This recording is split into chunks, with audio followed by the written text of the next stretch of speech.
En 1766, un impresor de Londres llamado John Spilsbury tuvo una curiosa idea. Cogió el mundo y lo cortó. El mapa diseccionado de Spilsbury fue el primer rompecabezas del mundo. A mediados del siglo XVIII, quitando o poniendo las pocas piezas que faltaban, el mundo había sido descubierto. Ahora, con el mundo a su disposición, los británicos georgianos viajarían bajo tierra y sobre ella, a través de océanos y continentes, para descubrir la riqueza que alimentaría una revolución.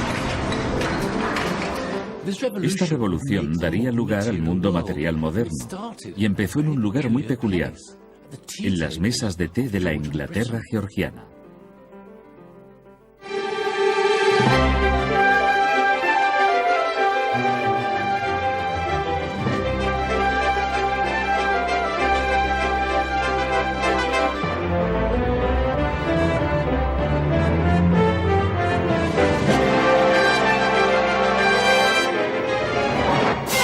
¿Qué hizo la revolución industrial por nosotros? El mundo material.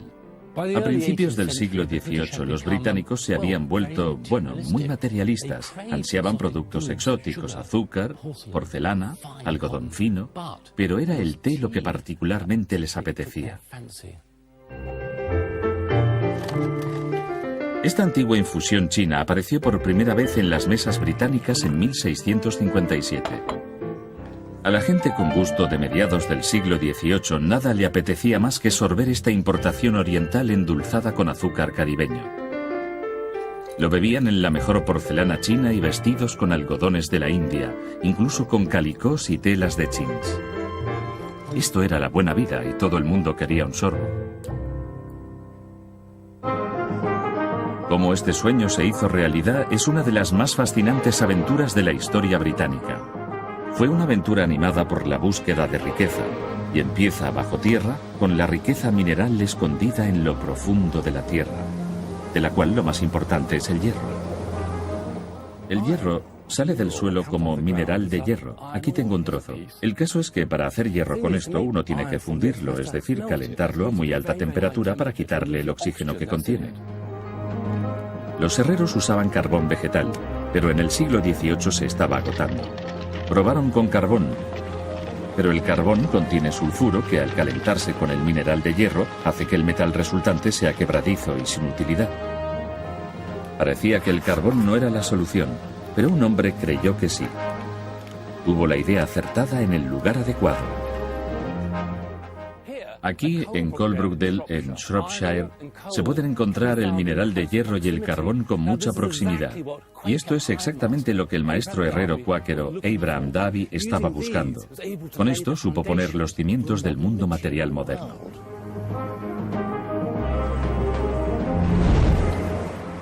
Esto es coque, que esencialmente es carbón procesado para quitar el sulfuro. Ahora bien, en 1709, Abraham Davy tuvo una brillante idea.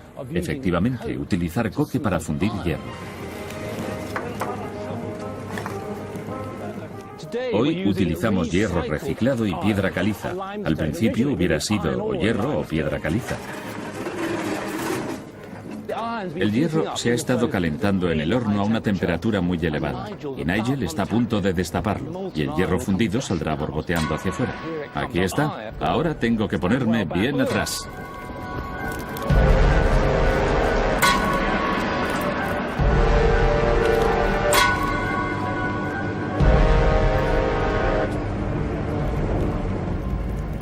Esto es un molde cerdo en el que se formó el cerdo de hierro. Lo llaman cerdo por una razón muy sencilla. Se parece bastante a una cerda con cerdos pequeños alimentándose de ella.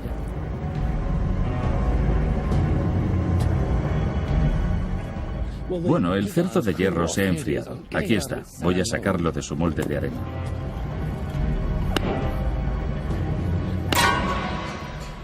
Y aquí está. Hierro bueno, fuerte, utilizable, justo como lo habría hecho Abraham Davy. El hierro fundido con coque de Davy se convertía en cazos y sartenes resistentes y baratos para todos. Las nuevas técnicas mejoraron la calidad y redujeron el coste del hierro. En 50 años, Coalbrookdale llegó a ser uno de los lugares más industrializados de la Tierra. Inglaterra se volvió de hierro y nadie estaba más loco por el hierro que John Wilkinson, el loco del hierro.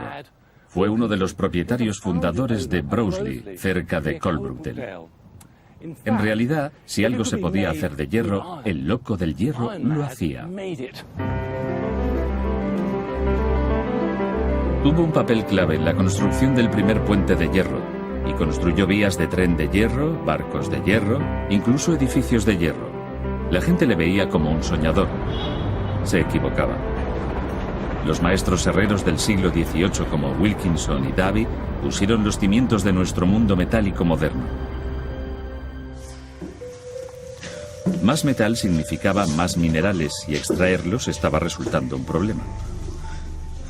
Gran parte de la riqueza mineral de Inglaterra se halla en lo profundo de la tierra, en minas continuamente inundadas, como esta mina de estaño en Cornualles.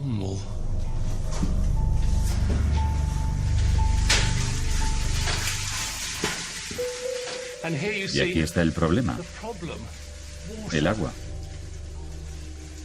Para llegar al cobre, al estaño, al plomo o al carbón, esta agua tuvo que ser retirada.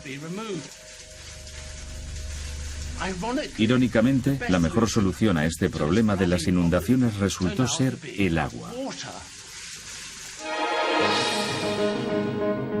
En 1712, Thomas Newcomen, un ferretero de Dartmouth, lanzó una maravillosa máquina nueva. El primer motor atmosférico de Newcomen fue instalado cerca de esta moderna reconstrucción en Dudley, en los Midlands occidentales. Se llamó motor atmosférico porque utilizaba la presión de la atmósfera para crear energía y movimiento. Este modelo muestra los principios por los cuales el motor funcionaba, de manera bastante básica. Este tarro de cristal representa el cilindro y esta jeringa de aquí, el pistón, el verdadero motor. El pistón está dentro del cilindro, pero para nuestro objetivo está aparte. Ahora llenamos el tarro con vapor.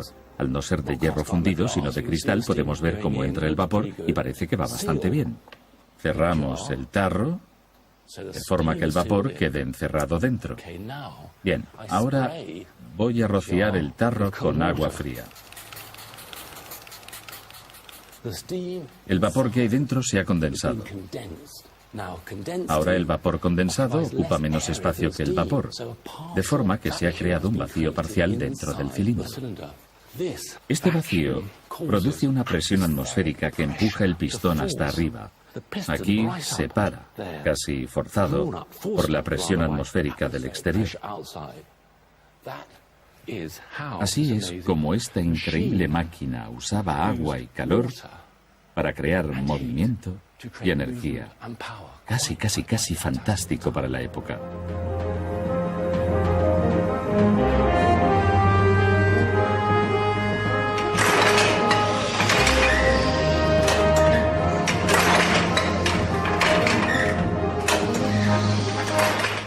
Esta es la parte alta de la caldera, calentada con carbón para producir vapor. El vapor llega hasta aquí y a través de esta conexión entra en el gran cilindro de metal aquí arriba, el equivalente de nuestro tarro de cristal. También en la base del cilindro se puede ver cómo se inyecta el agua fría por ese tubo de ahí, que condensa el vapor dentro del cilindro.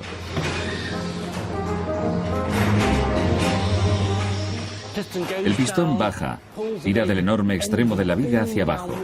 Esa es la acción que hace funcionar la bomba, sacando el agua de la profundidad de la mina. Es algo realmente increíble.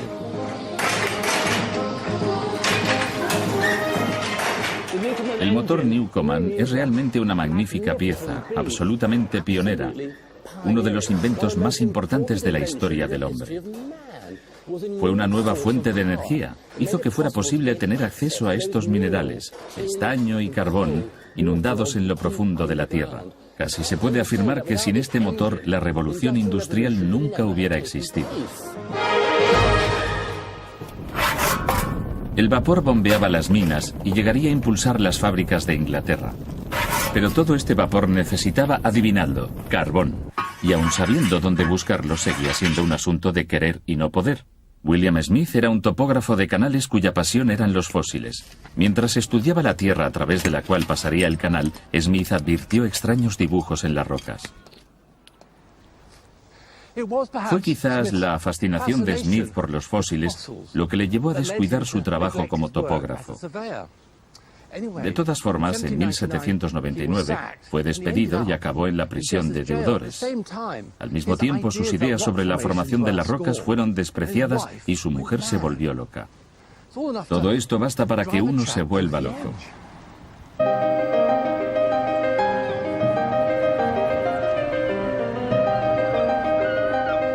Smith se refugió aquí, en Scarborough, en la costa norte de Yorkshire.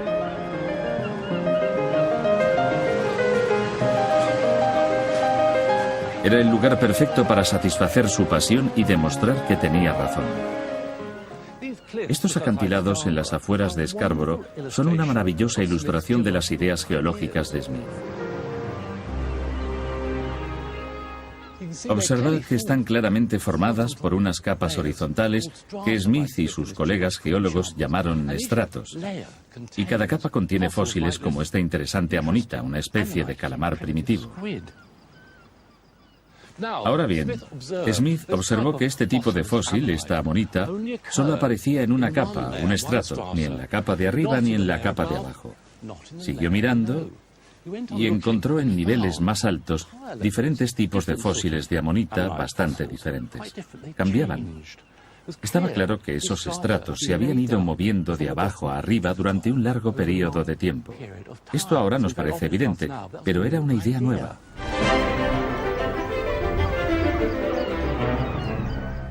El trabajo de Smith proporcionó la primera evidencia científica de que el mundo se había creado durante millones de años. Y no era algo solo de interés abstracto. Smith reconoció que si las capas, los estratos, siempre aparecen en el mismo orden, entonces era bastante posible predecir lo que hay en la profundidad de la Tierra. Para demostrar su teoría, Smith decidió exponer los fósiles en secuencia cronológica. En 1829 se construyó un museo, el Rotonda, con esa finalidad. Aquí, en el Paseo Marítimo de Scarborough. Hoy, el Rotonda alberga una colección de historia local, pero en la época de Smith esto hubiera sido como caminar a través de las eras geológicas. Aquí abajo estaban expuestos los primeros fósiles de una capa deltaica de 165 millones de años. Y aquí, en el medio, los fósiles de arcilla de Oxford de 160 millones de años. Y justo aquí, en lo alto, había fósiles de los oolitos de Hambledon de solo 155 millones de años. Y alrededor de todo el Rotonda podéis ver este espléndido friso diseñado por el sobrino de Smith. Muestra los estratos y las capas del tipo que hemos visto en los acantilados del exterior.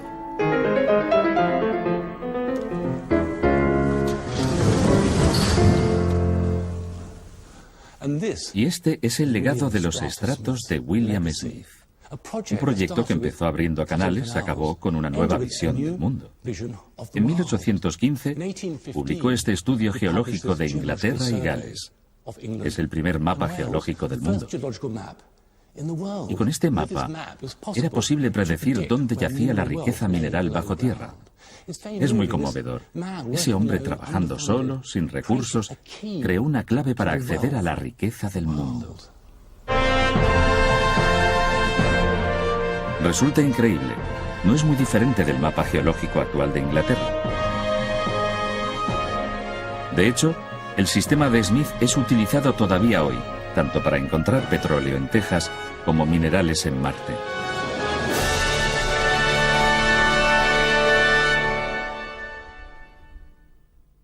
Pero a pesar del enorme esfuerzo de hombres como Davy, Newcomen y Smith, había cosas, como el té y el algodón, que nunca podrían ser cultivadas, producidas o encontradas en suelo británico. Era el momento de buscar en otra parte, el momento de encontrar la pieza que faltaba.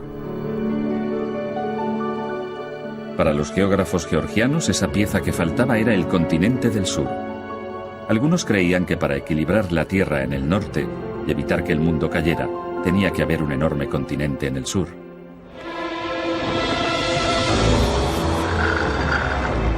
El 25 de agosto de 1768, un marinero de barcos de carbón de Whitby zarpó en un viaje que cambiaría el mundo. La misión del capitán James Cook era hacer una importante observación astronómica el 3 de junio de 1769 desde la isla de Tahití al sur del Pacífico. Se esperaba que, observando el paso de Venus por delante del Sol, sería posible medir la distancia del Sol a la Tierra. Pero había otra agenda secreta. Instrucciones secretas del almirantazgo ordenaron a Cook que zarpara en busca del legendario continente del sur. Esta fue una misión materialista.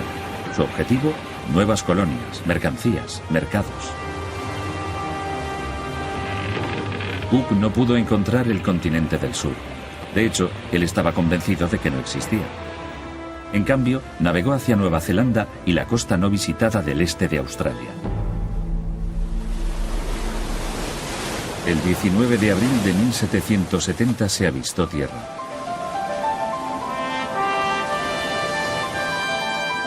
Mientras Cook inspeccionaba la costa, el botánico Joseph Banks registró la vida de plantas y animales en la costa. Tan rica era la vida que encontró aquí que la llamó Botany Bay. Estos dibujos nos muestran algunas de las cosas que vieron. Esta extraña planta peluda era bastante nueva, se llama Banksia, como Banks, claro. Y este dibujo es una fugaz visión de un canguro.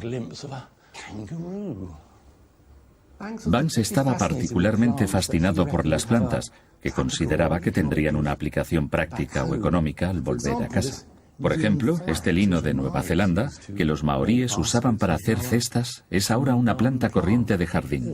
O más aún, el eucalipto es ahora utilizado para todo, desde jabón a papel celo. La travesía de Cook puso las piezas que faltaban en el mapa del mundo. Eso marcó el fin de la era de los descubrimientos, y para los pueblos nativos que encontró fue el fin del mundo tal como lo conocían. También sembró las semillas de la moderna economía global. Y fue Banks, el botánico de a bordo, quien ayudó a esta economía a florecer. A su regreso se convirtió en el primer director no oficial del Jardín Botánico del Rey en Kew. He venido a Kew para conocer a un historiador de plantas, el Dr. Toby Musgrave. Toby, ¿qué hizo Banks aquí en realidad? Lo que hizo fue ver los beneficios económicos de instalar plantaciones. El Imperio Británico se estaba expandiendo. Teníamos todas esas colonias, así que dijo, ¿por qué no ponemos plantaciones en todas esas colonias? Cogemos las plantas de A y las trasladamos a B y podemos ganar mucho dinero. Esto realmente era una gran idea. Así que él vio todo el potencial del imperio como un lugar adecuado para recoger y cuidar plantas. Envió a grupos de hombres llamados los cazadores de plantas, esos charlados que dieron la vuelta al mundo, Norteamérica, Sudamérica, Australia, y volvieron con todas estas plantas. Algunas son muy bonitas, son plantas de jardín, como los geranios, que son estupendos, son sudafricanos. Tenemos cosas como la cola de macaco, que vino de Chile. Una de las áreas en las que Banks veía un gran potencial era el té, esta planta de aquí. Ah, esta de aquí. El té en esa época era una mercancía muy valiosa. China tenía el monopolio, así que la gente de aquí lo adulteraba con hierro. Lo rellenaban con caca de oveja y toda clase de pequeñas porquerías. ¿En serio? Sí, sabía fatal, seguro. Pero eso es porque al ser tan valioso aumentaban el peso, probablemente. Era como un truco. Totalmente. Así que Banks dijo, bueno, ¿por qué no quitamos al hombre del medio? Hay que conseguir té y cultivarlo nosotros. No pudo conseguirlo en China, pero llegó a conseguir algunas plantas de la India. En 1850 montó una industria de té en la India. Así que toda esta maravillosa especie de belleza al final se mueve por el comercio. Oro verde. Oro verde, sí. Pero el cultivo más rentable de todos no era verde, era blanco, algodón. Cultivando algodón en plantaciones coloniales, utilizando el trabajo de esclavos, este lujo exótico pasaría a ser un básico de todos los días. Desde América y las Indias occidentales, el algodón se llevaba a Liverpool y a través de un canal a molinos como el de Quarry Bank, cerca de Style. Quarry Bank es ahora un museo y Val Bryan es su experta en historia textil. Esto es algodón en su estado natural, ¿verdad? Son las bolas de algodón de donde se cogen para tener este algodón rústico. Y cuando el algodón apareció, realmente no sabíamos cómo prepararlo, así que lo tratábamos igual que la lana. De ahí viene la expresión lana de algodón. Lana de algodón, sí, claro. El algodón se cogía y se hilaba formando un hilo largo y fino. Para tejer la tela, luego se ponía en una lanzadera y se lanzaba por delante y por detrás entre el hilo ensartado en el telar. Pero tejer era un trabajo incómodo. El tejedor necesitaba unos brazos largos para lanzar y recoger la lanzadera a través de la extensa pieza de material. Ah, y este es el problema, básicamente. Así es, se cae al suelo porque tus brazos no son bastante largos. En 1733, un tejedor llamado John Kay sacó una patente de un aparato que tendría resultados espectaculares. En lugar de lanzar la lanzadera a mano, Kay puso la lanzadera en una caja. Cuando el tejedor tiraba de un palo, un martillo golpeaba la lanzadera a través de los hilos. Se llamó la lanzadera voladora.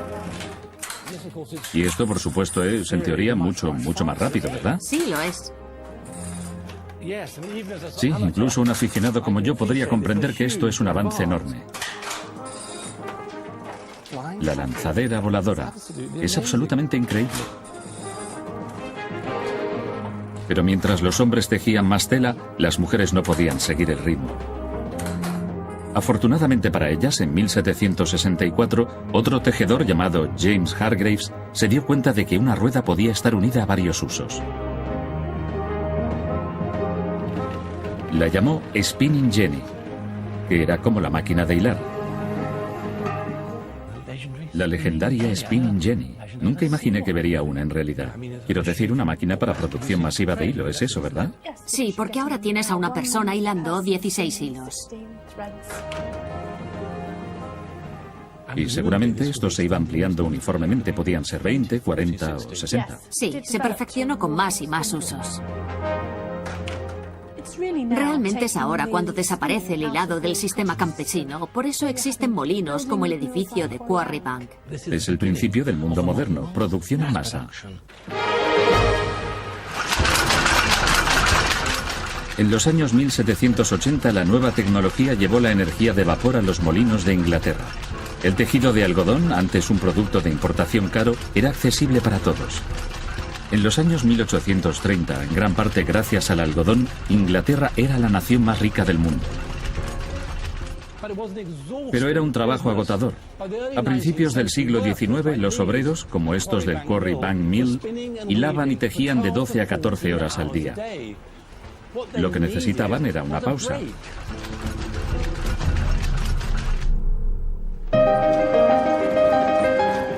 La pausa del té, con su azúcar y agua hervida libre de gérmenes, mantenía a los obreros sanos y los telares tejiendo. Pero sus tazas de loza barata tenían una desagradable tendencia a cuartearse.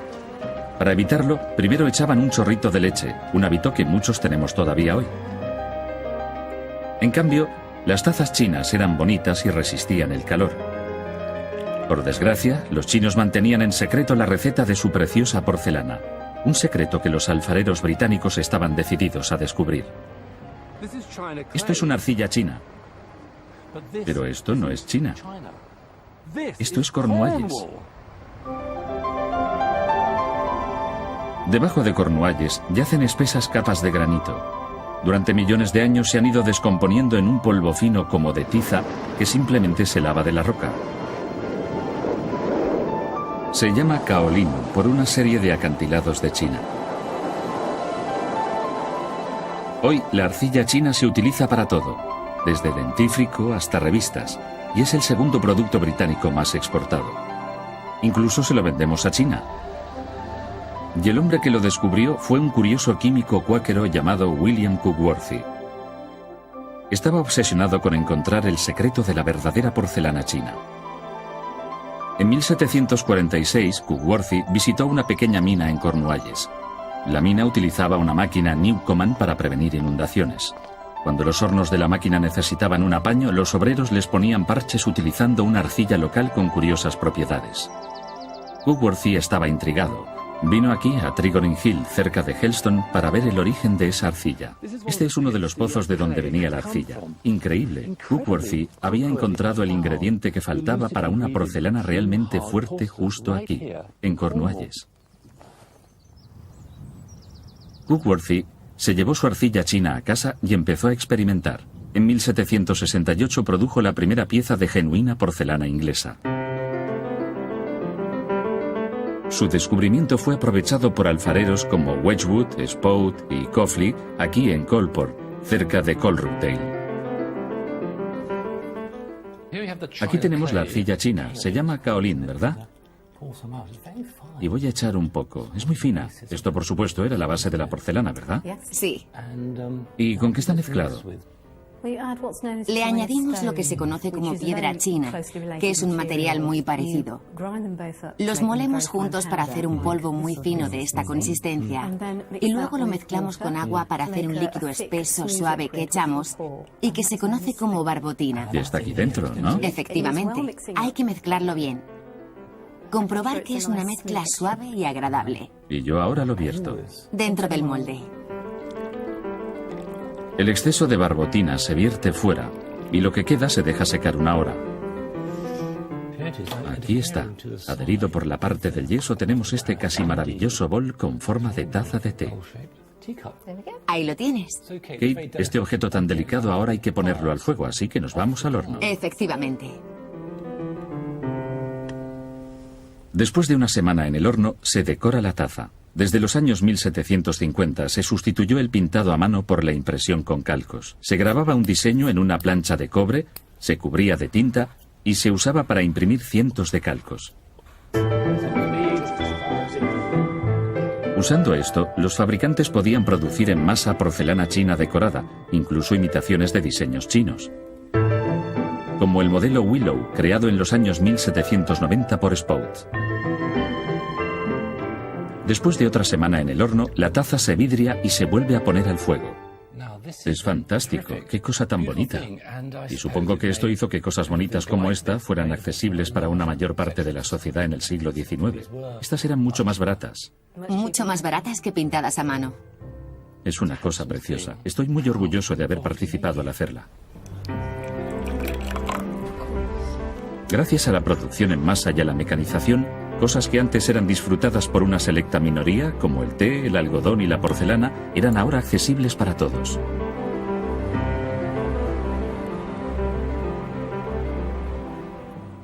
El gusto de los británicos por los artículos exóticos como el té, el algodón y la porcelana inspiró una revolución.